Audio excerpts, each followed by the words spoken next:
Welcome to Sound and Vision, conversations with contemporary artists and musicians about the creative process. Here's the host of Sound and Vision, Brian Alfred. Sound and Vision is sponsored by Golden Artist Colors.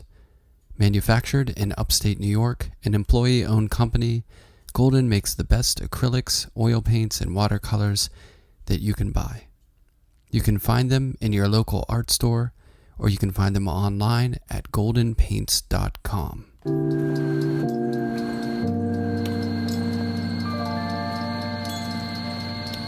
Vivien Zhang was born in 1990 in Beijing. She is a London-based artist who grew up in China, Kenya, and Thailand. She received her MA in painting from the Royal College of Art in London in 2014 after completing her undergraduate at the Slade School of Fine Art in London in 2012. Vivien's recent solo exhibitions include New Peril at Tank Shanghai, Soft Borders at Laurie Shavivi in Dubai, Codescape in Long March Space in Beijing, and Uzumaki at House of Agorn in Berlin. Her works have been displayed in numerous group exhibitions, including After Image at Mammoth in London, Echo Chamber at Plus One Gallery in Antwerp, and Digital Natives with Thomas Van Ling at The Rider in London. She was named on the 2017 Forbes 30 Under 30 Asia list and is the recipient of the Abbey Award in 2016 and 17 at the British School of Rome and the Chadwell Award in 2014. Vivien is represented by Pilar Corias Gallery in London and Long March Space in Beijing. I spoke with Vivien about her youth growing up in vastly different landscapes and cultures, collage concepts, good music, grime, playing the drums, painting, and much more. Here's our conversation.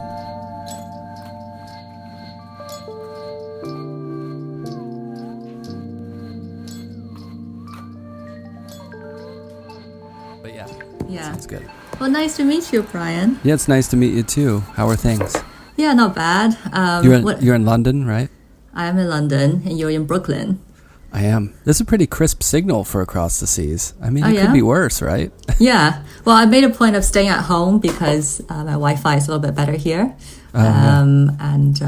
Hopefully everything will go smoother here. Yeah. Basically. Yeah, my studio Wi-Fi is like that too. It's a little spotty at best. I guess it's just because it's a studio building with like other people and, the bandwidth probably isn't that great, but it's hard, right? Like, especially when we were all like truly locked down, like everyone was on Zoom or like online, my kids in class online and my wife's working and I'm trying to do, it's just, everyone's online. So it's a whole new world, right? No, absolutely. And they're still trashing 5G networks and not, so right. That's hilarious. But how has it been? Have you been working in the studio? Like, did you take time off for a while or? Yes, I did take some time off, but it's been quite a good year for me. Just, I isolate in the studio and work in the studio. That's a rhythm I think most artists are very comfortable with. Right. So it's not terribly new. And I've had a few projects to do in the last few months, so that was good. But yes, in the beginning, there was a moment of panic where I was like, okay, maybe I should just stay at home. And also my partner, he works, he's a health worker. So there was that fright of like, oh my God, okay, chain of transmission. What is going to happen? Should I stay at home because, I'm exposed to you and you to many more people? And that must have been nerve-wracking, right? Yeah. I think this has taught me a very selfish lesson. Before, I always thought, okay, for the greater good, you should go volunteer, in this and that. And now, when there's an actual pandemic, oh my God, I do find myself super selfish and being like, please don't catch it, don't go to work if you don't have to. Yeah, it's tough because you think of healthcare workers as being, like it's a very noble profession and it keeps people, alive and healthy. But I don't know that we thought of the risk wholly before this.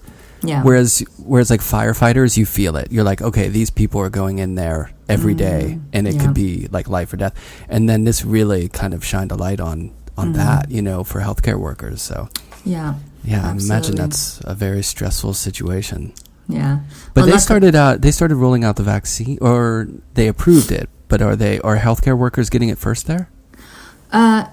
I think so. I think frontline, so medics, people who deal with internal medicine, they will get the vaccine first. My partner actually does surgery, so he might not be in the front queue of this. I think in the UK they plan to have older people have the vaccine first, and then by different ranks work their way down in age. yeah, absolutely. Yeah, it has to be that way. Yeah, I was listening to someone being I think an immunologist talking about how ironically like 20 to 40-year-olds who travel a lot would be the best first people to immunize, because they're the ones who will be out there spreading it, basically. Sure. But they were like, morally, we just couldn't do that and like skip older people. So But at least there's something on the horizon, right? Yes, yeah, I think that is definitely a lot of people are, putting all their hopes on that. This morning I was having a online meeting with a colleague in Antwerp, and they were saying how Pfizer is just 20 minutes drive from Antwerp, basically. Right. And Pfizer is the company that's going to supply the British the vaccine, and there was this terrible argument and anger towards Pfizer for supplying the British before supplying their own people. That's really funny. Yeah.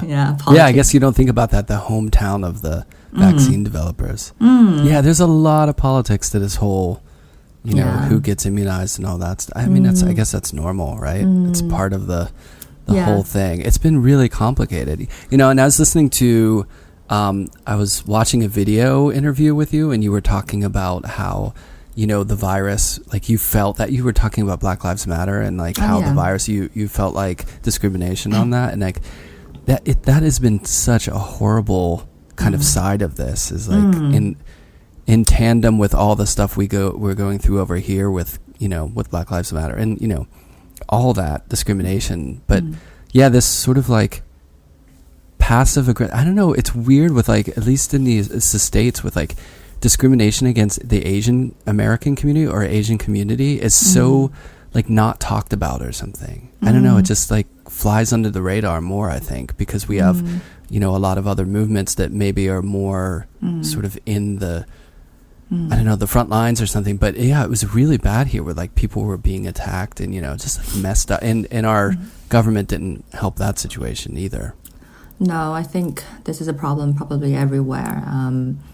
And sadly, because of things like the pandemic, where, you actually have something where we can work towards together. And this is actually the occasion when all these problems get exposed, and you then see how polarized society is, and how... all these kind of resentment bubbles up and actually surface. And then you also see, people's prejudice really showing. Sadly.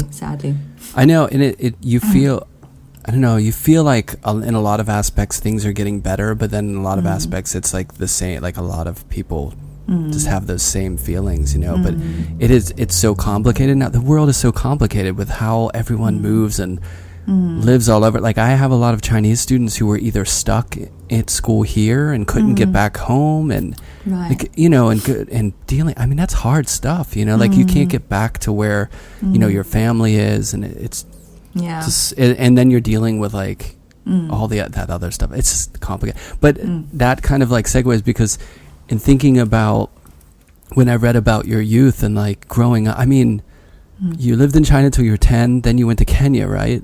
Yeah. Then Thailand. Yeah. Then London. I mean, you were all over the place. So you got a pretty good, that's a very active geographic childhood. What was that like? I'm sure you can't sum that up in like 2 sentences. That's quite diverse. And actually, after I tell you about myself, I want to learn more about you as well. I think, it'd be nice to have a conversation, not just one-sided. Oh, of course. Yeah. So yes, it was a lot of exposure to very different cultures and cultures on opposite spectrums of each other.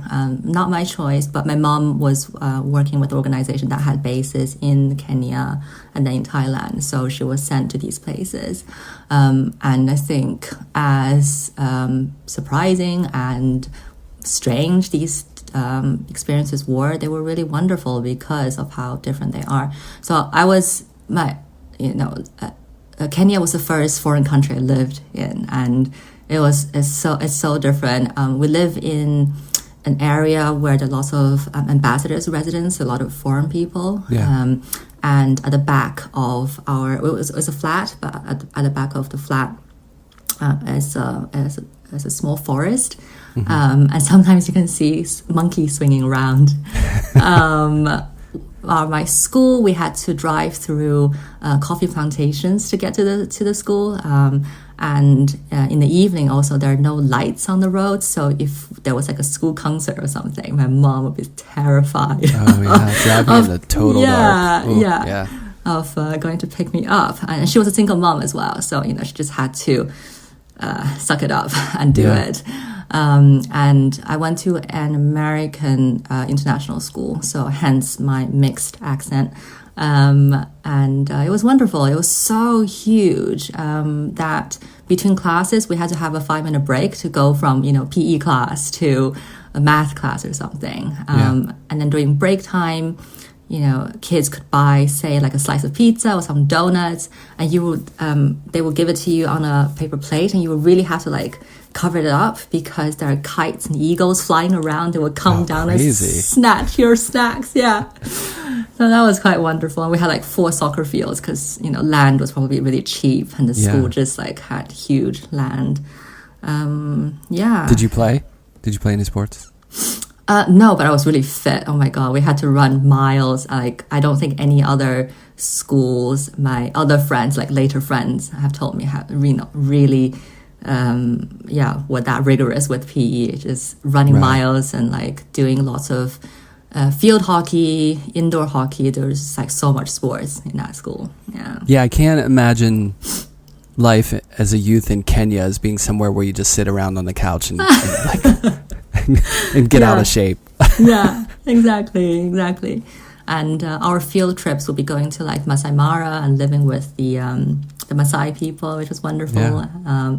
Learning how to build a mud hut or like drink cow's blood, or how to light a fire, and like how to find bee hives and find honey from their hives. Yeah, that was quite wonderful. Yeah, just your typical childhood. Yeah. So how long did you spend there? 3 or 4 years, was it? Yeah, 3.5 years. So did you develop like friendships and did you feel pretty connected? Because that's like formative time of your socially, right? Because you're starting to really connect in that sense. Yeah. Yeah, so it's difficult. I did have a couple of friends, but we are out of touch now. I think I have met some schoolmates from Kenya in London, just because lots of people come to the UK or the US for their further education, and they stay. Yeah. A lot of kids also are descendants of like British colonialists from generations ago. So their families are in Kenya still. They have land in Kenya, but they would send their kids back to the UK or the Netherlands or Belgium. For university. So that's quite interesting. So I've met like a couple of people. But I would say that must have been hard though, like not speaking English. I mean, it was tough. I remember, I think in the beginning, I was so shy as well. Just by nature, I'm really shy. So in the beginning, I would like sit alone at lunch. I don't know what to do, and just like have a book with me.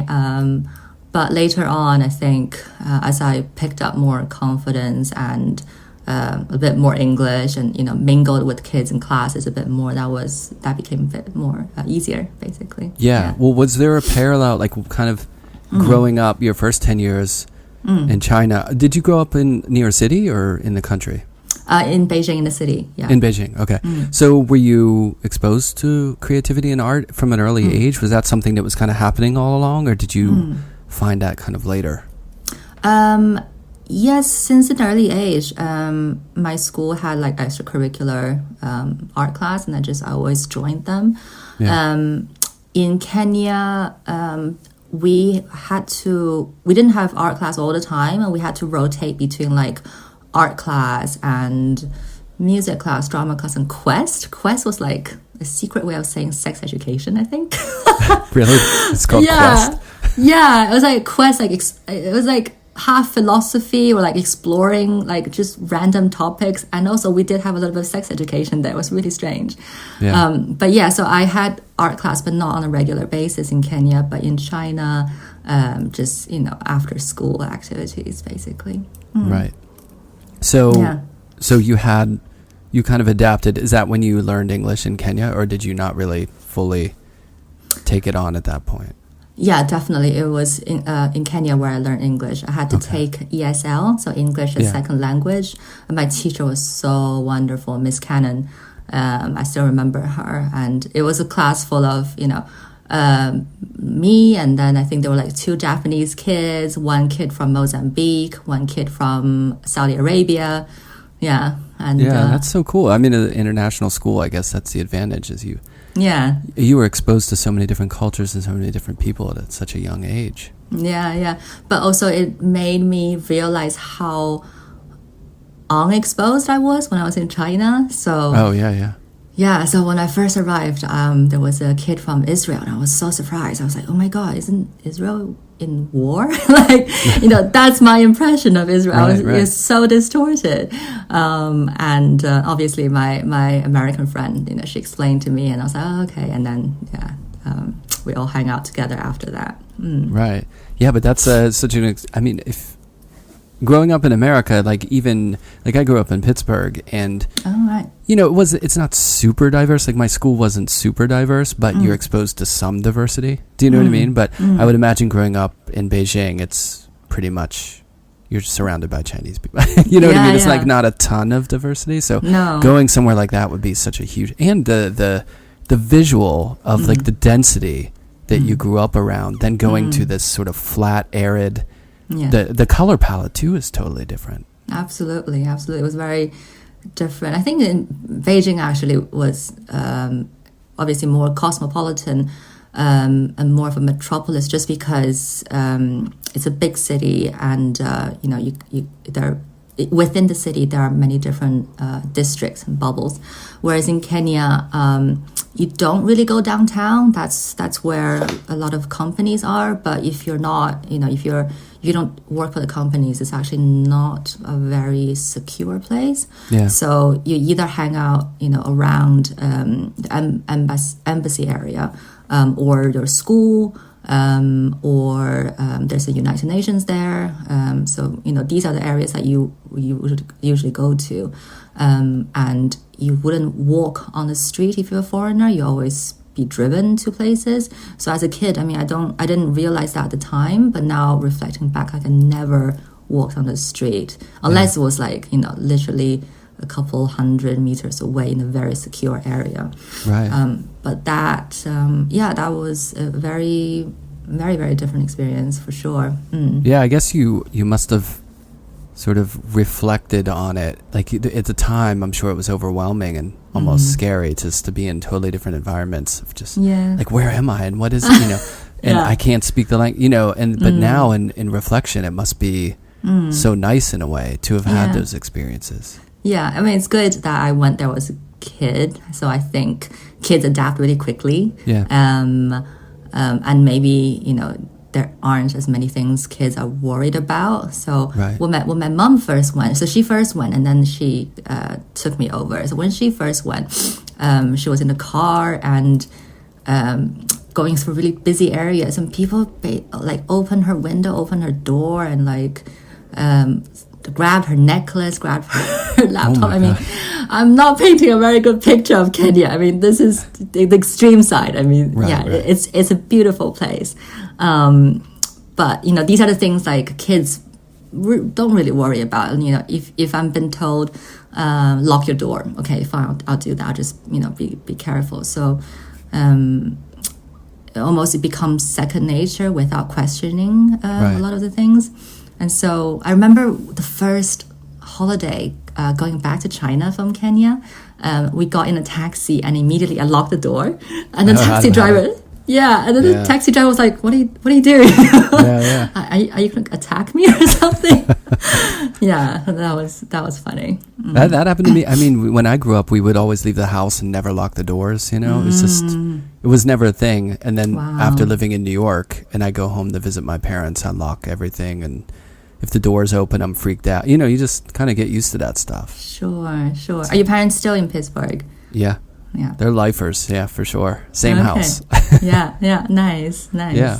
So you and then after that to Thailand, right? To Bangkok. So Bangkok was liberating. Oh my gosh. So Bangkok is a city that never sleeps and is super safe. I think the motto of Thai people is sabai, sabai, which is like go slowly, and they call themselves, they call Thailand the land of smiles. And so it's just like a very, very peaceful Buddhist country in general. And my mom was so relieved, basically, I could go out to cinemas with my friends and, go to a cafe or something. And I walk to school. The food is amazing. Thai food's my favorite. Have you been to Thailand? No, I haven't been to Thailand, but I love Thai food. So I know I'm not even getting like the real deal. Yeah. But I go to Japan a lot because I have family there and I show there and stuff. And I love you just know that when you get food somewhere where it's from, it's just going to be way better, of course. And so I'm getting like New York Thai food, which I'm sure isn't as good, but I just love the flavors. Yeah, absolutely. Yeah. It's like clashing of so many different flavor spots, right? Definitely. Yeah. It's really good. Yeah. So you had a good time there, right? Oh, Thailand was great. I also rode motorbikes to school, taxis to school. Yeah, so that was like, again, so different and so amazing. I think Thailand was when I became really, really confident in myself and like found my own voice maybe. And that's where I made a point of like taking on art classes and applying to art school. Yeah. Well, how many years were you, like what years were you there in relation to your education? So high school? Yeah, basically the whole of high school. Yeah. So I would just usually just summarize as middle school in Kenya and high school in Thailand. Yeah. Did you learn Thai? A little bit just to get by. Again, it was like an international school, so we didn't need to. But if you got shopping or to the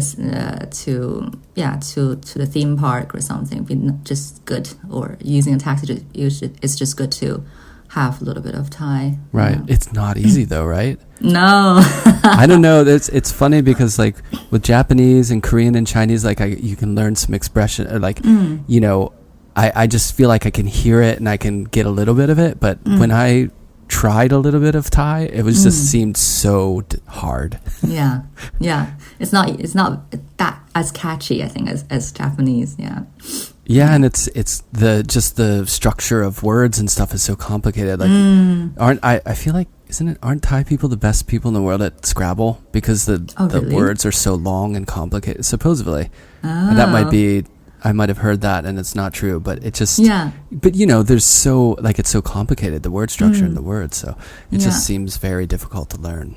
Interesting. I'm going to ask my Thai friends about that. Are you guys really good at that? I think so, right? I might sound like a total ass, but I'm pretty sure that that's the case, that there's a strong Scrabble game in Thailand.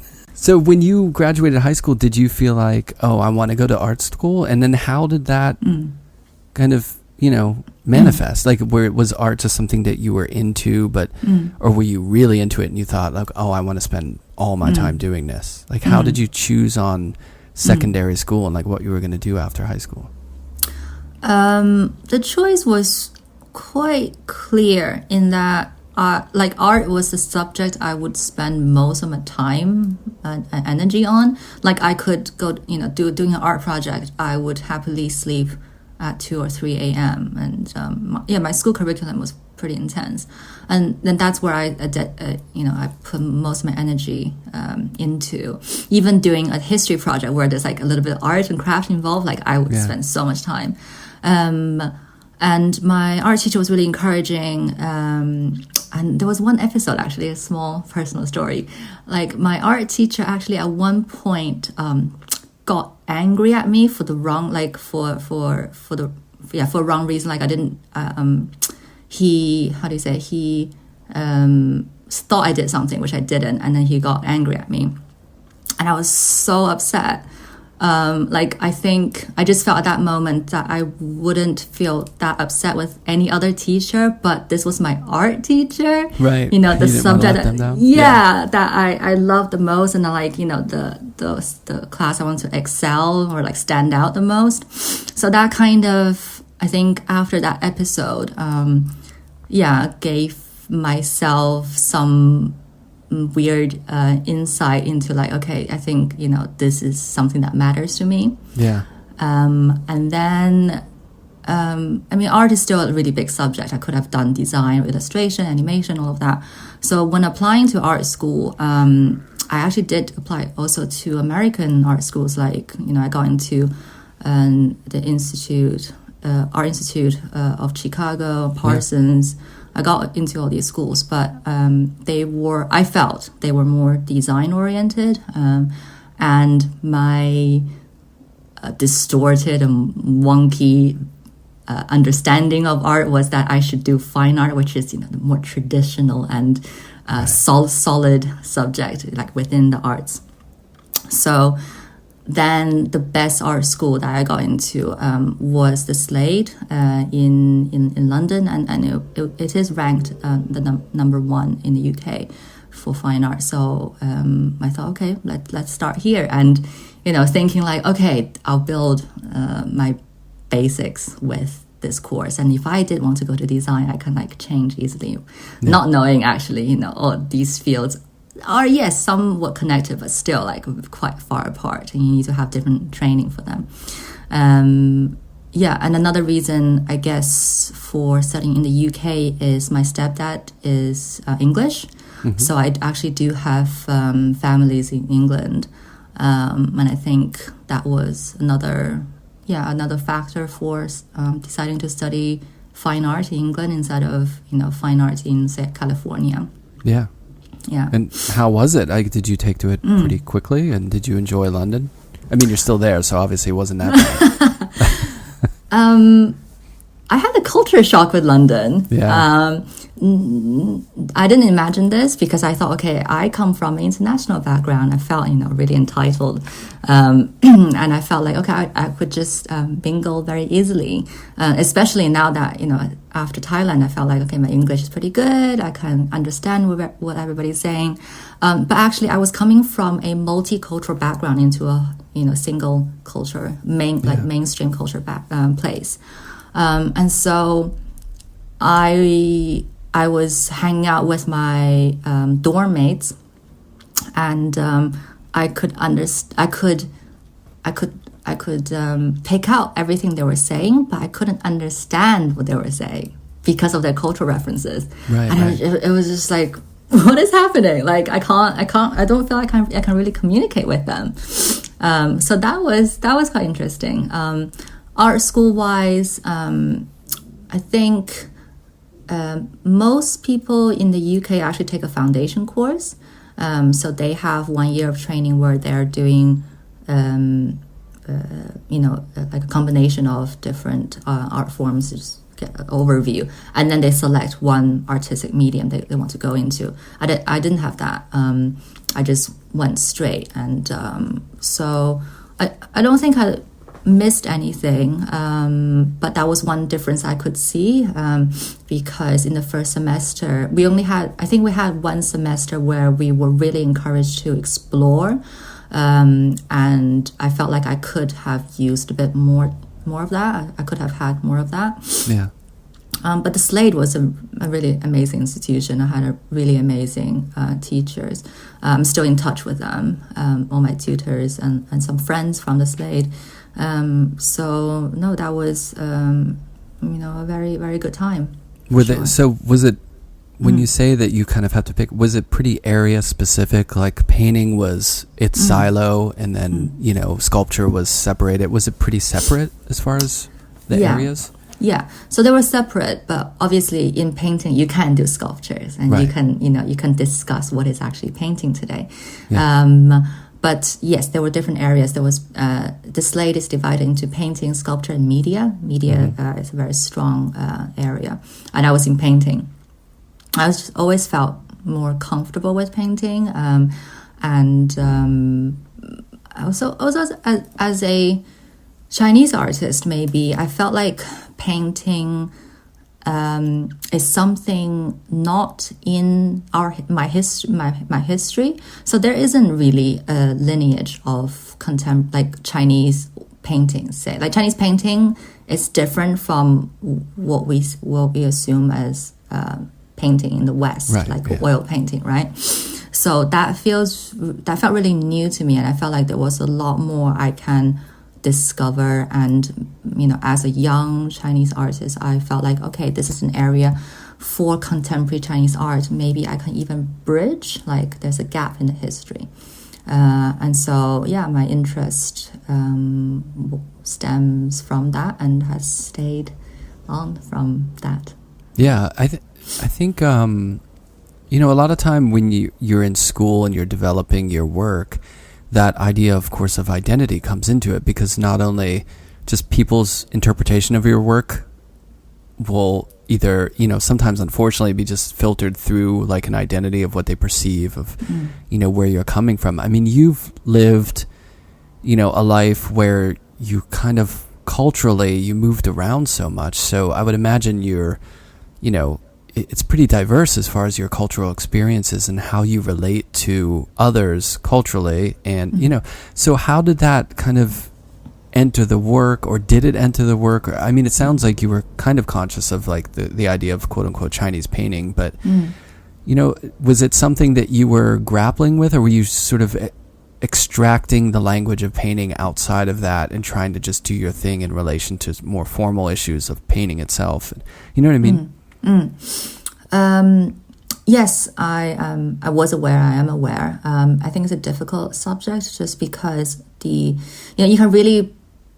can exploit your identity, but at the same time, like I think as an artist, you need to edit what you use and what you refer to, especially if it's not your original native culture, for example. So for a long time, I did have difficulties like looking at. I had difficulties looking at, say, like East African culture and Thai culture. But when I was doing grad school, my teacher was like, those were significant years. Those were significant experiences for you. So you should feel free to look at them. And so I have started looking at, for example, African sculpture that my mom has taken with her after we left Kenya. So sort of referring to these experiences, but not, hopefully not exploiting them, but looking at things that's close to our lives and things that are more intimate with us. With Thai culture, I think it is a little bit strange and almost irresponsible just to pick something out from a foreign culture and use it in an artwork. If you don't understand the context, if you are using it just as exotic imagery or objects. So I haven't, I think, excessively referred to those years in very literal ways.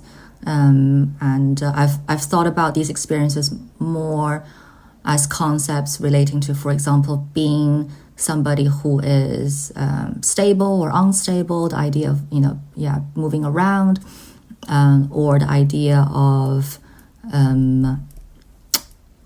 having control over something, or having a base over something, and then being able to manipulate or like maneuver around something that is solid or established. Yeah, I don't know if that makes sense. Yeah, totally. It's such an interesting idea because I often think about music as a parallel to talk about art, and with music, music has moved from different places and it feeds into other music, and there's a little less of an idea of like ownership over a specific kind of sound or whatever. It just kind of like moves and happens, like thinking about African percussion and how that moved over into South America and became part of like Afro-Cuban, like salsa, and all those rhythms moving into different areas, and samba, and it becomes different things, and then it's kind of like assimilated, but it's not in a way where it's like quote unquote like cultural sampling or something. It's just there's an influence of that sound, and it kind of moves. And it really makes for interesting stuff when you combine those things, Yeah. And when looking at your work and thinking about your, visual experience, if you take it out of cultural, but just bring it up to like the visual things you've seen in your life, and thinking about there's a real collage element, at least in my interpretation of your work, of these sort of planes that are crashing, both whether it's color, whether it's, surface, whether it's technology, analog or digital, it all seems to be kind of like flying together in a really, it's just weird. Like your work, I'm really interested in looking at your work because it just doesn't look like an expected thing, you know what I mean? Which I think is fascinating. So and like think about a musician who grew up learning like, say, traditional Chinese music, and then went to Africa and studied African percussion, then went to Thailand and studied like psychedelic Thai rock and roll, which was influenced by, you know what I'm saying? Like, and then you made music out of that. It's really interesting. It's not cultural appropriation necessarily. It's just that influence could seep through all that stuff. And I think, that's the kind of dialogue I think that becomes really important for us to understand an environment, a social environment where people are moving all over the world and integrating in different ways and bleeding into each other's like experiences and visual experience and culture. And for me, that's like super compelling. I don't know if like, I'm sure you're living it, so you're not.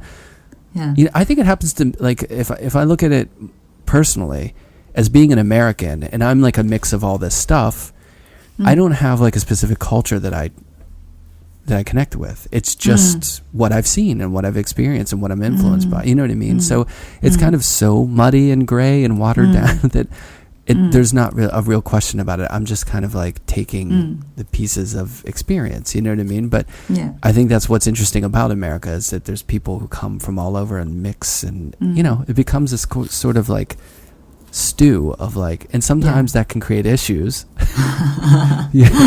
And sometimes it can really, but I think it's important for people's understanding of like others and other cultures and stuff like that. Yeah, absolutely. I think you're, very on point. I think when I think about my work, it's precisely because it's not just my experience. I feel like my experience is similar to a lot of people's experience. Basically, whether you are somebody who has lived in many places or not, we are today a generation where we are just stimulated by so many things, so many influences, because we're more connected.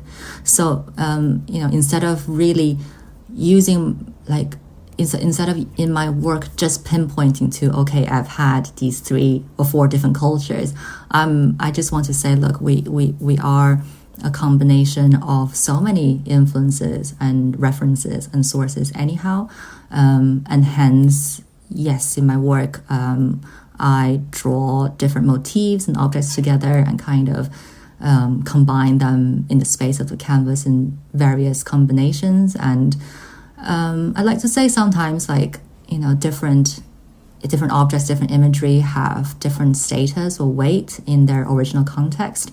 But when they're removed out of their original context and, clashed with new things, does that change their status and hierarchy? Like, how do these play out with each other? And so hopefully my experience is just like the structure of my experience, I guess, is what informs my work, not necessarily like distinctive cultures. I'm not drawing on these, only looking at these cultures that I've lived in. Exactly, yeah. And I think that's what a big shift in the way we view the world obviously is technology, right? Because now stimulus, the stuff we can see, but it's all mediated. You know what I mean? It totally changes, it like recalibrates our experience of the world and what we understand. And, there's firsthand experience and then there's virtual experience and then there's the combination of those two things. But, you could have a kid who's growing up in Iowa, who's Irish, and the parents listen to Irish folk songs all the time, but they're really into reggaeton. And like they start a band and it's like this weird class. I mean, that's real. Like there's nothing wrong. Like there's something really interesting about that. But that probably couldn't happen without technology and without like the ability to, like if you think of music today with like, or not today, but from, decades ago, but sampling, once you can start sampling things, that totally changed the game. That's a good word, sampling. Yeah. And is it the direct experience? No. But is there an interest in that in the past? Yes. And I think with music, it's just like, okay, like you're allowed to like get really into like different genres of music and just add that into your music. You know what I mean? But I think in artwork, because it becomes so iconic and visual, there's this sort of way people think about and digest art. It's different, it's a different, a whole different thing in a way, which is really interesting. That's what makes art interesting. But have you, in the work that you're doing and using, because you use technology, right? I would imagine you draw things out, you use the computer somewhat in the process of making somewhat, I think I want to emphasize that I don't usually start with a drawing in the computer, but in the middle of making a work, definitely I sometimes use Photoshop to quickly look at the placement of an object or like a layer or something. Right. But usually I start with paintings on like small maquettes on primed paper, just because I still, as a painter, I still have this love of the quality of like physical paint, and how different thickness, different textures, different colors play out. So that's really important for me. And then I feel like hopefully this is the way it's going to go. I feel like technologies should only be a tool for assistance and not like overtake, whatever you're making, unless it's about that piece of technology. So at the moment, I try to be very careful and, only use, say, Photoshop or Illustrator when necessary, when, I want to test something out very quickly. Yeah, it's just another element. I don't know if I'm correct in this, but your work seems so embedded into collage and the collaging, whether it's literal or the sort of idea of collaging together spaces. And I would imagine the computer and, working on paper and all these different methods just becomes part of that process, right? Yeah, so I think maybe 6-7 years ago, when I was in grad school, I started to come to this realization of how important collage is and why it's important to me. And what I feel is because I grew up with Photoshop, like it's my second nature. When I was in Kenya, that was the first time I was exposed to Photoshop when I was the yearbook editor then. So I was using so much Photoshop, and obviously like my language, my inbuilt language is affected by this piece of software, how I look at space, how I look at foreground, background relationships. And so I definitely refer to that when I'm making my work, and I think that is why there seems to be a lot of collage elements in my work. And I love collage artists. One of my biggest heroes is Hannah Hawk, who was post-war collage artist. So right. Are you a fan of Schwitter's? A little bit less so. I think it's a little bit more chaotic, whereas like Hannah Hawk is slightly more romantic, but also strange. Like there's an uncanny quality to her work. Yeah, definitely. That's so. That idea of working that and not to. Well, maybe we could geek out for a second on like, on painting stuff. But I noticed in the video you were using like this yellow tape that looks kind of like the tape I get from Japan. It's like this really thin masking tape. Is that what? Is that a different kind of tape that you use? Is that is that standard where you're getting it at the hardware store? It's not standard, but it's you can get it in at this hardware store in the UK. So I think it's like the sensitive quality of masking tape. It is really it is thinner than normal ones, and I first started using it just because I couldn't find the normal one. The normal one is by 3M? 3M, just normal masking tape. Yeah. And then for a while, like I think one of the shops actually hiked up the 3M tape's price. So I was using this So I was using this yellow one, and then now I realize actually the yellow one is more expensive. Whoops. But it works. It's really nice. It's super sensitive, and because it's quite thin, and I use a cutter or like a scalpel to cut shapes on the tape as well. So this thin tape that works very well. Yeah, but it blew my mind when I was watching that video. You were using a box cutter to cut the tape. What the hell? What are you doing? Well, actually... No X-Acto blade? You didn't... No, and actually a slightly more blunt blade is actually better just because I don't go through the canvas and it prevents me from going through the canvas. Right. When they were making the video, they were watching me, they were quite surprised as well and like quite scared for me. But I've been doing this for years, and my canvases are primed with like 3 layers of primer or gesso, so it's got a good base, and the blade is just sharp enough to go through the yellow tape. Sometimes you can see I'm like picking the tape just because I haven't used enough force to cut through the tape. But I've tried using scalpel, and it's way too sharp. Like you can cut very clean line, but sometimes I cut into the gesso or the primer, and that's a bit scary.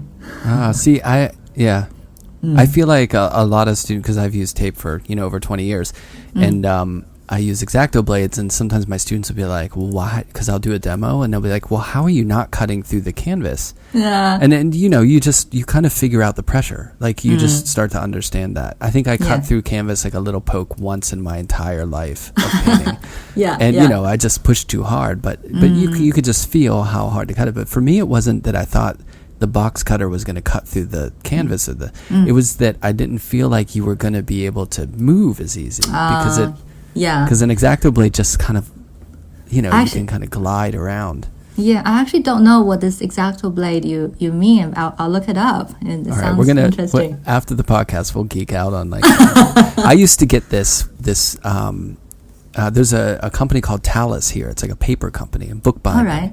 Yeah. And it's right by my studio in Bushwick, and they have these Japanese like blades that are kind of like X-Actos, but they're even sharp, like way sharper, and they're really hard to stick on the thing, but they are like amazingly sharp. And I used those for a while, but they're such a pain because popping them off, like I would almost cut myself every time I popped them off.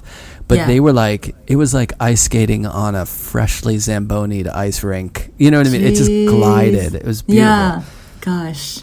But we'll talk X-Acto blades after. Okay, yeah. The Japanese seem to make some of the best tools. I have a Japanese brush I've used for like 12 years, and it's still amazing. Yeah. Everything is great. It's funny because I was teaching there, and I set up like a studio there, and everything's different. Like when you go to another country and try to get art supplies, like you get so used to the way you do it. You know what I mean? So it's like it's a whole nother world.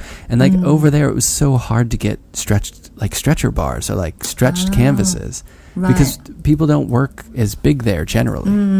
Yeah. And then that's when I found that yellow tape, because I asked them where the masking tape was, and and I thought maybe I wasn't because I was translating, I was saying it in Japanese, but like masking tape, and they showed me this little yellow tape, and it was tiny, and I was like, oh no, like I'm thinking I want the big masking tape, but they just didn't have it. But I ended up getting that stuff, and I love it. It's like the best. But now they have it here, like the local art store, which is. I see. But it's working in a different place. It's like, but their tools there are so like beautiful. I can imagine. Yeah. Wow. Do you go to Japan often? I used to before this whole thing. Yeah, we go pretty much every year, and yeah, that's one of the crappy parts of this pandemic. But I think my next show there will be it's at some point next year. Like I think we're gonna push it to later in the year. So I'd really like to go. You know what I mean? That's the thing. Like if you have a show somewhere, it's nice to go to it. So. No, for sure. Yeah. Yeah. Is it gonna be in Tokyo or another city? Yeah, I show with Maho Kubota Gallery, which is in Aoyama in Tokyo. So. Okay, wow. Yeah. Exciting. Yeah, it's just I miss traveling, you know. I can't wait to like you know how your phone, well, I don't know if you have an iPhone, but like the memories thing will pop up on your search screen. And like last Thanksgiving we were in Barcelona and went to the Picasso Museum and have all these photos, and they started popping up, and I just got that sad feeling of like, oh, I really want to travel again. I know the feeling for sure. And I feel like I learned so much, like visually it's such a it's so stimulating to like travel to different places. It's such a big part of, it's always been a big part of my work, because I love imagery from all over the world and using that in my work. So I kind of miss, well, one day soon here we'll be able to. Yeah. I mean, some people are traveling, but I'm trying to be very safe. Have you heard of these trips people are taking? That's like, what is it? I think it's like a round trip, like from city A back to city A, just so you can have like a flight experience. I did hear about that. The carbon footprint, like radar in me is like, what are you doing? I know. But yeah, I mean, some people are just travelers, you know. Yeah. And like this whole pandemic, I think is really, I mean, I've talked about this a bunch, but I feel like it's recalibrated our need to travel. Like, you know, like a lot of people travel for work when they really don't have to. Like they'll travel for a few hours for a meeting that they could just do over Zoom. And as far as like our carbon footprint, that's probably much better.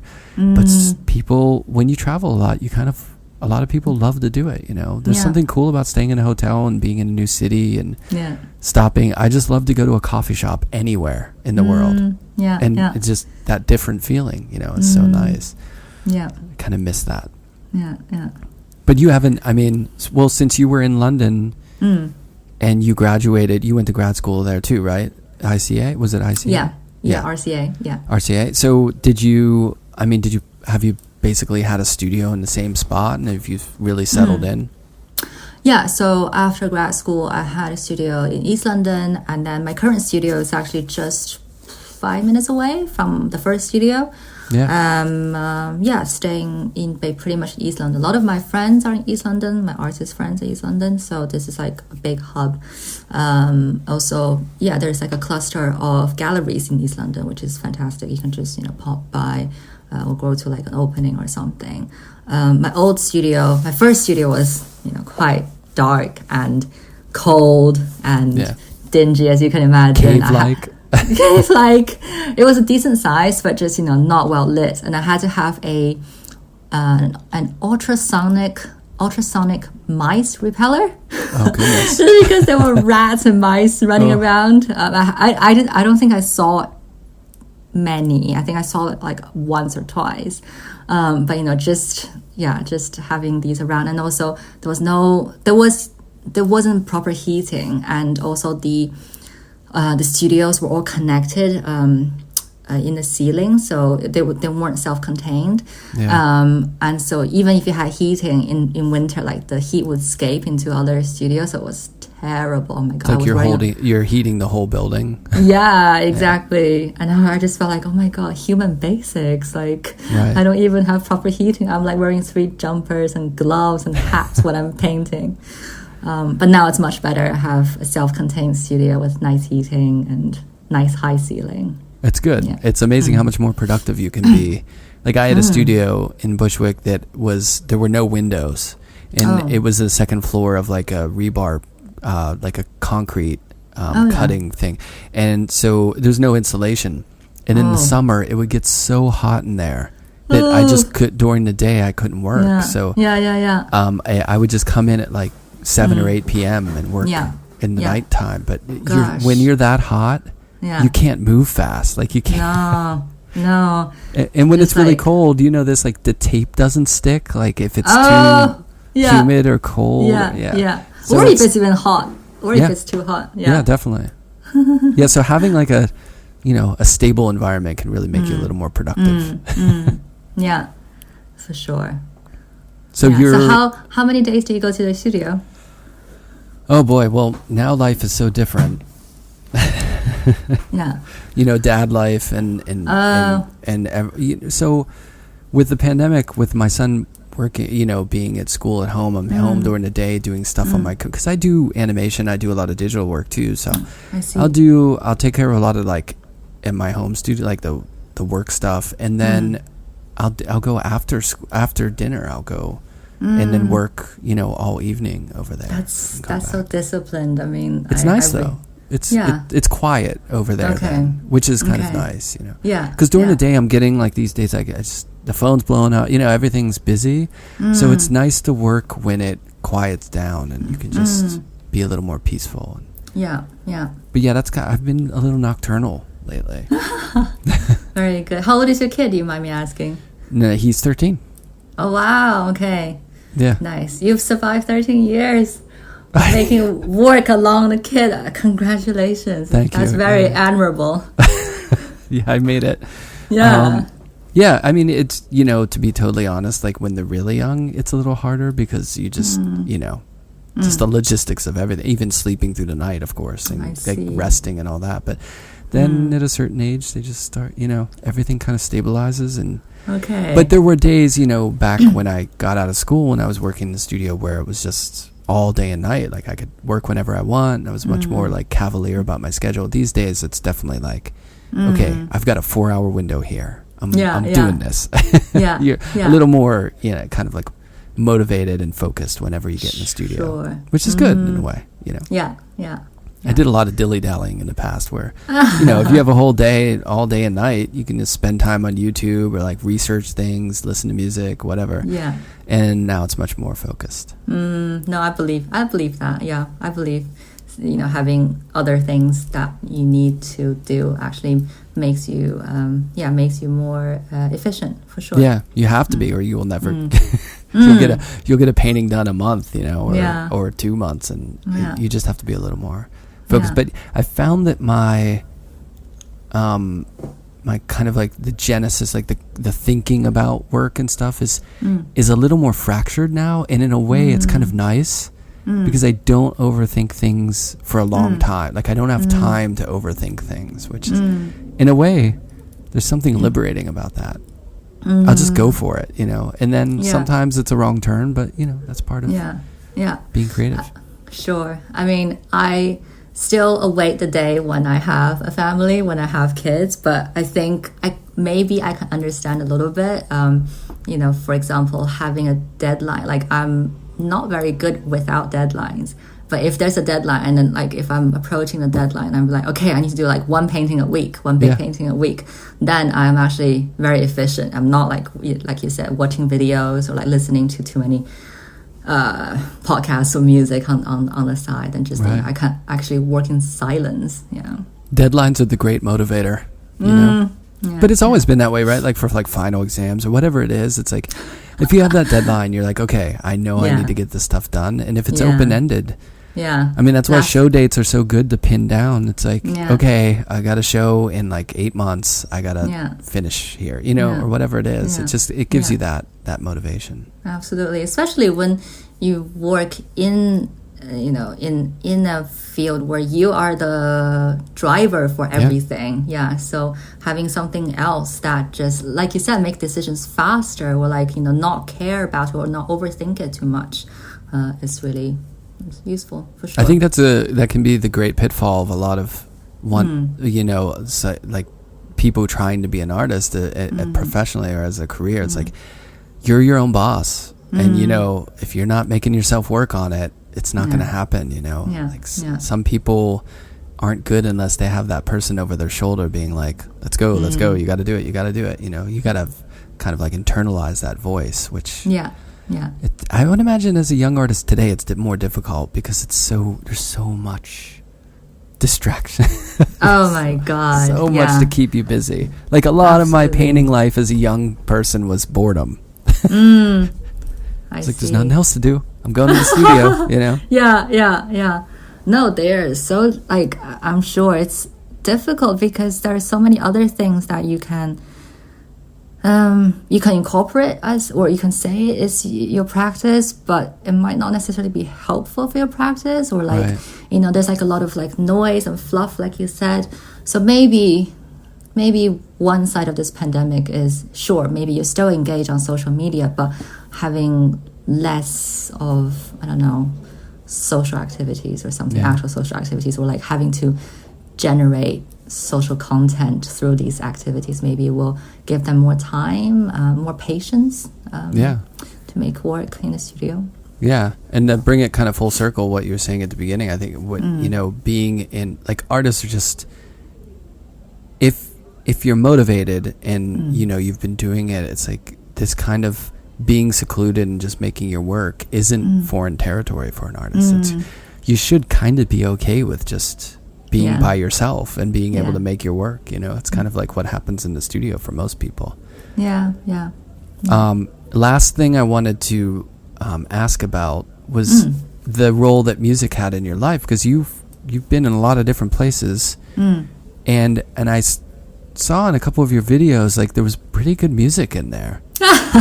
Like, it had like a good beat, like, you know, there was some I think, you ever notice like a lot of artist videos just have like some sort of weak, like, I don't know what that soundtrack is. It's just like, like, quote unquote music. But you had some good stuff in there. Thanks. So I think maybe the video you're referring to is one I did with my gallery in Beijing, and one of the artists I chose, her name is Yeji. She's actually based in Brooklyn. Wait, Yeji, like Make It Rain? Yeah. But I came across her work during the pandemic. I think there was like an article about her or something, and how she made a new track about, I think it was called Waking Up Upside Down or something. But basically about, like, you know, how we live these days and the strange days we live now in the pandemic. And then I really loved it. And then I gave to my gallery, and, you know, they pulled out an excerpt of her track, and I think that is one of the tracks we've used. The other track is by Peggy Go. I don't know her as well, but I know she's, you know, in the techno scene. She's a big DJ. Her work, I think, probably coheres to the visual imagery of my work as well, just because, like, there's a repetition in her music. There's that strong beat, and my partner, I'm not that musical, I think, relatively speaking. My partner is very musical, and he listens to a lot of rap, and increasingly I'm listening to a lot of, like, garage or grime with him. So quite East London. I was gonna say, that's so British of you. So I told my gallery, like, you know, look for some quick beats, or, like, you know, something. I mean, we tried to match a grime track to the video, but it was just too fast. It was just, you know, they couldn't do it. So we used the AG and Peggy Go. And then there was another video done by a British group. But I think they made their own track, which is really nice. Nice. Yeah, again, just like, I think they know that I like, you know, something with a rhythm, with like a clear rhythm and beat. So they made something. Where did that come from? Your love of the beat? It comes from my inability to listen to lyrics. So when I listen to music, the music I like, often I can't hear the lyric. Like, it sort of flies. They fly over my head. Like I listen to the rhythm more. Yeah. I think it's because of the instruments I played when I was young. So typically as an Asian kid, I played piano, of course. And then I played the drums. Yeah, the snare drum in the marching band first. Oh, nice. There you go. And then I played the drum set. And I got to a pretty high grade with my drum playing. So maybe that's why I am attracted always to the rhythm in the music more than the lyrics, and I put an emphasis on that. Do you have a electronic drum kit in the studio? I don't, sadly. Might be a nice addition. Have you heard those things lately? They're so good now. Oh, really? Like, I remember when they first started coming out, and it was just like, doo-doo-doo-doo, like they were just terrible. And now the stuff you can do on those things is amazing. Oh, okay. Well, my next investment, now that I make my own money. I mean, it was too expensive for my mom to buy me a drum set, so I only had one snare drum, and I had to play on these, leather padded other bits of drums. But now that maybe it's my next project. Electric kit.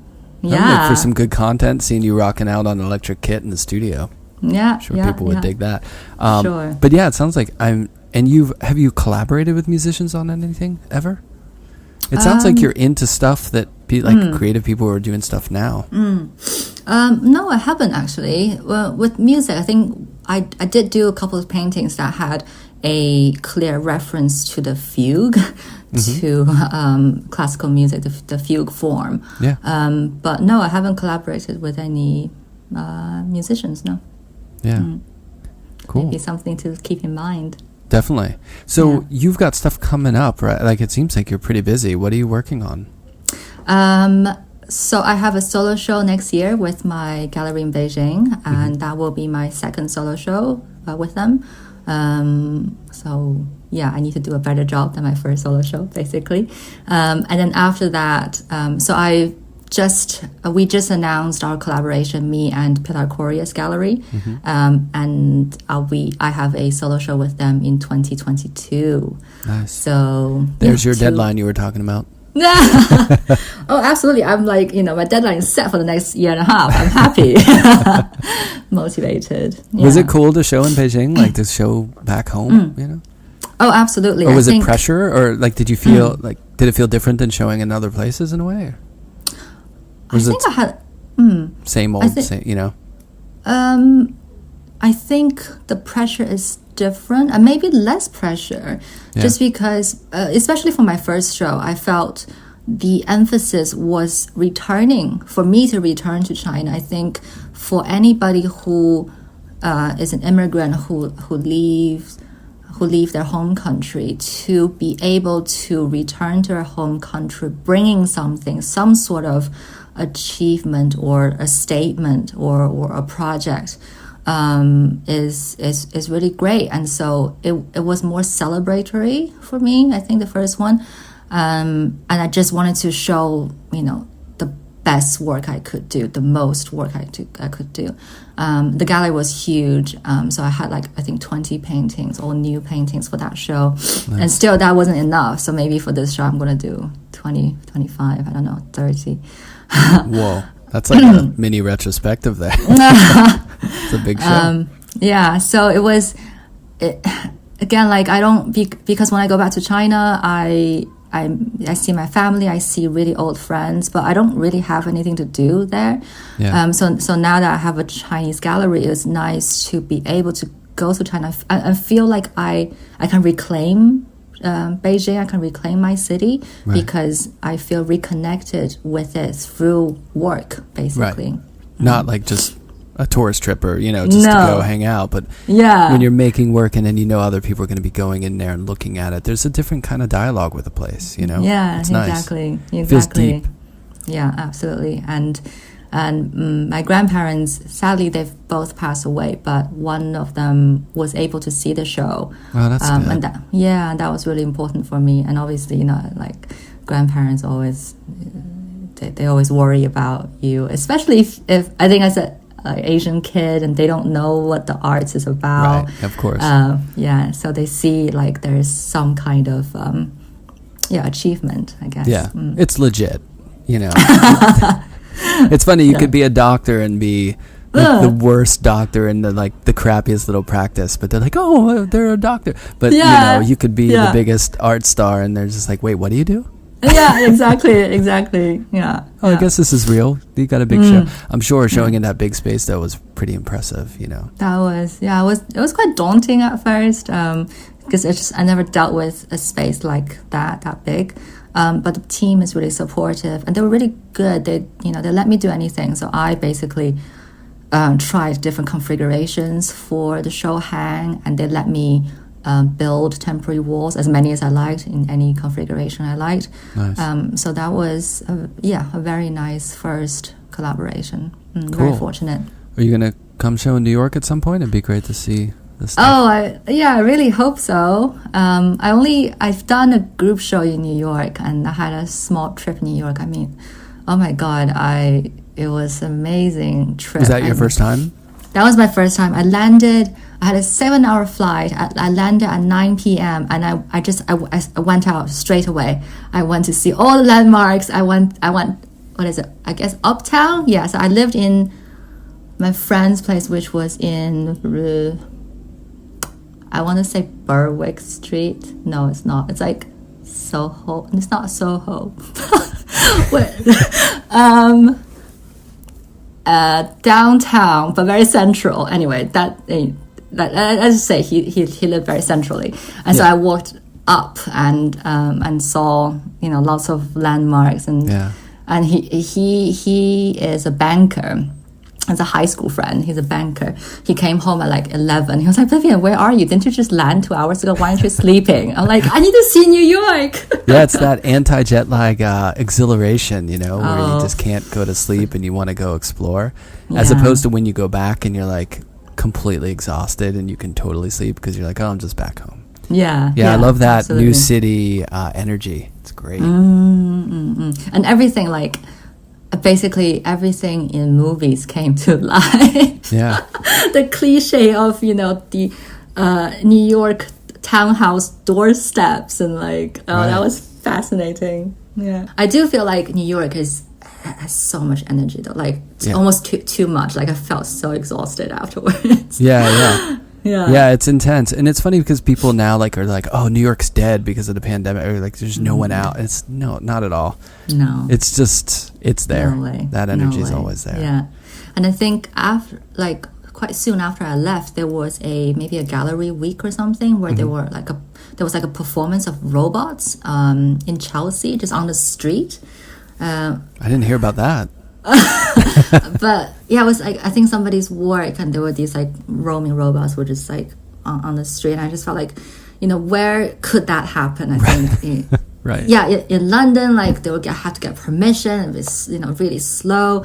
I think in China they wouldn't do, it'd be too crudely done or something, or it would be too niche because art circle in China is very small, whereas in New York there was so much participation. It was so liberating and just energy and forward and very progressive. That's amazing. Yes, New York for you. Well, soon you'll be here. I hope so. How long have you been in New York? 21 years or so. Wow. Okay. Yeah. Yeah, I think I'm pretty much de facto New Yorker at this point. Yeah, I was just gonna say that's a difference. I think living in London, New York, like you said, maybe in other parts of America as well. The area would embrace different cultures and different people, and you can claim yourself as a New Yorker quite easily. Yeah, I've lived in London for 12 years, but I don't think I can say. I don't think I can very immediately say I'm a Londoner. I mean, after chatting with people and telling them a bit more about my experience, I can say, okay, yes, I'm a Londoner because I know my way around. Yeah. But that identity, the British identity, is still much more mainstream, much stronger. So there's a funny difference there. Yeah, there's a little more open. Plus, I drive, which I think accelerated my New Yorkerness. Okay. That's how you will fast track to be a real New Yorker. Oh, really? Drive around all the time. Oh, I see. Okay. Become true New York. Not the subway. I see. Driving. No, I did the subway for some years, but then I converted to a driver. So okay. yeah, it's a whole different thing. I see. Well, cool. Where can people, I mean, other than the shows you have coming up, like online, you do social media, the best place for people to find your work, read about you? Yeah, so I have an Instagram account. I don't think I'm the most active person, but I do post things on a regular basis. Yeah. I do have a website, and it's pretty up to date. And I think you can also now follow me on Pilar Correa's website, as well as the website of my Chinese gallery, Long March Space. Nice. Sounds good. Well, thanks for taking all this time. It's great to meet and talk. No, thank you for your time and your invitation. Sure. Thank you.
some coin, took the bus for the show.